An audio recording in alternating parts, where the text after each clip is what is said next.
قرآن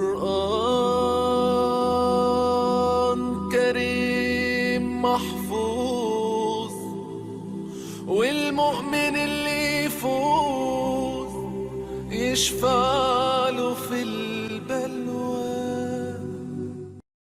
اعوذ باللہ من الشیطان الرجیم. بسم اللہ الرحمن الرحیم. نالج فیکٹری کے دوستو السلام علیکم. ناظرین اکرام، حضرت یونس علیہ السلام کو اللہ تعالیٰ نے نینوا یعنی موجودہ عراق کا شہر موصل اس کی ایک بستی کی ہدایت کے لیے بھیجا تھا. نینوا میں آپ علیہ السلام کئی سال تک یہاں کے لوگوں کو تبلیغ کی دعوت دیتے رہے، مگر جب وہ قوم ایمان نہ لائی تو آپ علیہ السلام ان کو عذاب آنے کی خبر سنا کر تیونس کی طرف جانے کے لیے نکلے. حضرت یونس علیہ السلام جب قوم سے ناراض ہو کر نکلے تو قوم نے آپ کی غیر موجودگی میں توبہ کر لی. دوسری طرف آپ علیہ السلام اپنے سفر کے دوران دریا کو عبور کرنے کے لیے اسرائیل کے علاقے یافا سے کشتی میں سوار ہوئے، لیکن کچھ دور جا کر کشتی دریا کی موجوں میں پھنس گئی. اور اس وقت کے دستور اور رواج کے مطابق یہ خیال کیا جاتا تھا کہ جب کوئی غلام اپنے مالک سے بھاگ کر جا رہا ہو اور کشتی میں سوار ہو تو وہ کشتی اس وقت تک کنارے نہیں پہنچتی جب تک کہ اس غلام کو کشتی سے نہ اتار لے. اب ہوا یوں کہ کشتی بھنور میں پھنسنے پر ان لوگوں نے کرا ڈالا جو حضرت یونس علیہ السلام کے نام نکلا. سب کہنے لگے نہیں، ان کے چہرے پر سجدوں کے نشان ہیں، یہ ایسا نہیں کر سکتے. لہٰذا پھر کرا ڈالا گیا، پھر حضرت یونس علیہ السلام کا نام نکلا. اور جب 3 دفعہ کرا آپ کے نام ہی نکلا تو آپ علیہ السلام نے فرمایا کہ میں ہی وہ غلام ہوں جو اپنے آقا کو چھوڑ کر جا رہا ہوں.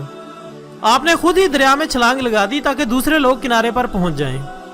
اتنے میں اللہ تعالیٰ نے ایک مچھلی کو حکم دیا کہ حضرت یونس علیہ السلام کو بغیر نقصان پہنچائے نگل لے.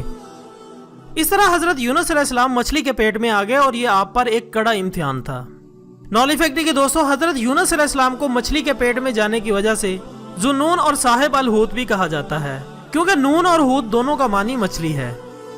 اور اس سارے واقعے کو اللہ تعالیٰ قرآن پاک میں اس طرح سے ارشاد فرماتا ہے، اور مچھلی والے کو بھی ہم نے نوازا. یاد کرو جب وہ بگڑ کر چلا گیا تھا اور سمجھا تھا کہ ہم اس پر گرفت نہ کریں گے. معزز خواتین و حضرات، دوسری طرف مچھلی کے پیٹ میں داخل ہونے کی وجہ سے حضرت یونس علیہ السلام نے یہ سمجھا کہ وہ مر چکے ہیں.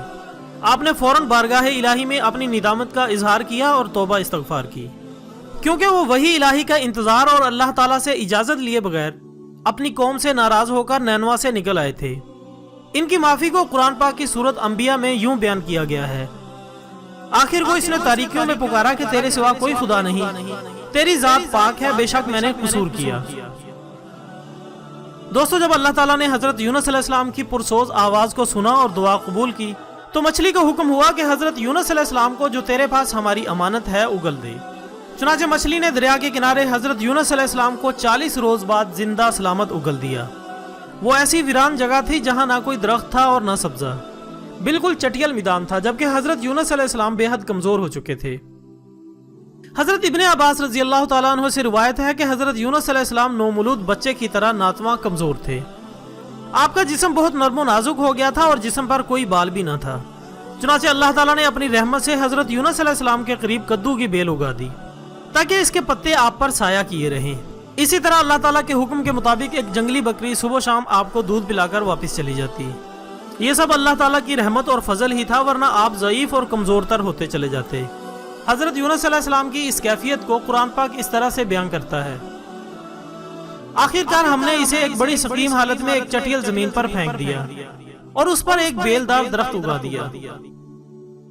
ناظرین اکرام، کئی 100 سال بعد جدید سائنس نے بھی بڑی مچھلیوں کی نشاندہی کی ہے جنہیں ویل مچھلی کہا جاتا ہے، بلکہ کچھ تحقیقاتی اداروں نے ان پر تحقیق کرنے کے بعد اپنی باقاعدہ طور پر رپورٹ بھی شائع کی ہے. نالج فیکٹری کے دوستوں، ویل دراصل دیوہیکل مچھلیوں کے ایک وسیع خاندان کا نام ہے. اس لیے یہ جاننے سے پہلے کہ حضرت یونس علیہ السلام مچھلی کے پیٹ میں کیسے زندہ رہے، ہمیں پہلے اس آبی جانور کے قد و قامت اور مخصوص عادات کو جاننا ہوگا، جس سے اس معجزے کو سمجھنے میں آسانی ہوگی. نالج فیکٹری کے دوستوں، ویل دراصل دیوہیکل مچھلیوں کے وسیع خاندان کا نام ہے. اس خاندان میں بڑی ویل، بوتل کی ناک والی ویل، قاتل ویل، بلو ویل اور ڈولفن وغیرہ شامل ہیں. ویل باقی تمام مچھلیوں سے مختلف ہوتی ہے کیونکہ یہ اپنے بچوں کو دودھ پلاتی ہے. جی ہاں، آپ کو یہ جان کر حیرانی ہوگی کہ یہ پستان رکھنے والا جانور ہے. سب سے حیرت کی بات یہ ہے کہ اس کا خون گرم ہوتا ہے. ویل کے منہ کے قریب 2 نتنے ہوتے ہیں جو تیرتے وقت عموماً پانی سے باہر ہوتے ہیں، چنانچہ اسے سانس لینے میں کوئی دشواری نہیں ہوتی. جبکہ انسان زیادہ سے زیادہ صرف 1 منٹ تک سانس لیے بغیر پانی میں زندہ رہ سکتا ہے. हत्ता के तजर्बाकार गोताखोरों को भी समंदर की गहराई से सीप और मोती निकालते हुए 2.5 मिनट के अंदर अंदर सतह पर वापस आना होता है। इसके बरक्स कोयल व्हील जिसके पुष्ट पर होते हैं 40 मिनट और स्पर्म व्हील 1 घंटे से जायद बगैर सांस लिए पानी में रह सकती है।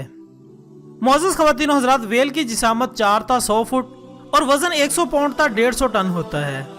एक मरतबा 98 फुट लंबी वेल को तोला गया तो इसका वजन हाथी के वजन के बराबर निकला। इसकी दुम हवाई जहाज की तरह होती है जिसका एक सिरा ऊपर की तरफ होता है। इसकी जिल्द शफाफ और चिकनी और मुंह के करीब मूछों की तरह लंबे लंबे बाल होते हैं, जबकि वेल के दांत यकसा और एक ही कतार में होते हैं। अक्सर इसे शिकार पकड़ने की जरूरत भी पेश नहीं आती, क्योंकि इसका तैरते वक्त बस अपना बड़ा सा मुंह खुला रखना ही काफी होता है, जिससे बेशुमार मछलियां और दूसरे आबी जानवर अपने आप इसका चारा बनने के लिए चले आते हैं। और अगर दुनिया में वजनी और बड़ी जुबान का मुकाबला किया जाए तो नीली वेल सरे फहरिस्त रहेगी, क्योंकि इसकी जुबान का वजन 6 पाउंड के लगभग होता है और इसमें बेपनाह कुव्वत होती है। नाज़रीन इकराम, वेल का मुंह इतना बड़ा होता है कि इसमें 20-25 आदमी एक साथ बड़ी आसानी से खड़े हो सकते हैं, क्योंकि इसका मुंह बहुत फराख और वसी होता है, जिससे ये एक इंसान को बआसानी निगल सकती है और बाद में इसे उगलकर बाहर फेंक भी सकती है। इसके हलक के नीचे कई झुर्रियां होती हैं और जब इसे मामूल से ज्यादा चीज निकलना पड़ जाए तो झुर्रियों के खुल जाने से इसका मुंह वसीतर हो सकता है और वो एक आम इंसान की जिसामत से बड़ी अशिया को बआसानी निगल सकती है। ख़वातीन और हज़रात, कुरान पाक की 3 सूरतों में हज़रत यूनुस अलैहिस्सलाम को मछली के निगल लेने का वाक़या बयां हुआ है। बाज़ मॉडर्न हज़रात इस वाक़े की असलियत को शक की नज़र से देखते हैं कि आखिर इतने दिन तक आप अलैहिस्सलाम बगैर खाए पिए चारों तरफ से बंद एक अंधेर कोठरी में कैसे जिंदा रहे। लेकिन बात यह है कि मौजज़ात हमेशा अकल से बरतर होते हैं, जिनको देखने और सुनने वाले हैरान रह जाते हैं, और इनको मौजज़ा भी इसीलिए कहा जाता है कि ये इंसान की महदूद अकल में नहीं आते। लेकिन बहरहाल ये एक हकीकत है और इसी हकीकत के तनाजुर में मैं आपको चंद वाक़यात सुनाता हूँ। डॉक्टर अमरोज जॉन विल्सन ने हज़रत यूनुस अलैहिस्सलाम के मछली के पेट में जिंदा रहने के बारे में एक थियोलॉजिकल रिव्यू आर्टिकल तहरीर किया है, जिसमें वो लिखते हैं कि मछली के पेट में सांस लेने के लिए काफ़ी ऑक्सीजन होती है। इसके पेट का दर्जा हरारत 104 डिग्री फ़ारेनहाइट होता है, जो इंसान के लिए बुखार का दर्जा है। 1890 में एक जहाज फॉकलैंड के करीब वेल मछली का शिकार कर रहा था। इसका एक शिकारी समंदर में गिरा और देखते ही देखते वेल मछली ने इसे निगल लिया। बड़ी कोशिश के बाद 2 रोज बाद ये मछली पकड़ी, इसका पेट चाक किया गया तो शिकारी जिंदा निकला। अलबत्ता इसका जिस्म मछली की अंदरूनी तपश की वजह से सफेद हो गया था और 14 दिन के इलाज के बाद भी आखिर वो सेहतयाब हो गया। इसके अलावा 1958 में 17 मशरिक नामी जहाज फॉकलैंड में वेल मछलियों का शिकार कर रहा था। इसका बार्कले नामी एक मलाह समंदर में गिरा, जिसे एक वेल मछली ने निगल लिया। पूरा अमला इसे कुल्हाड़ियों से काटने लगा कि मछली के पेट में हरकत महसूस हुई। उन्होंने समझा कोई जिंदा मछली निकली होगी। पेट चीरा तो इनमें इनका साथी बार्कले निकला, जो तेल और चर्बी में लुथड़ा हुआ था।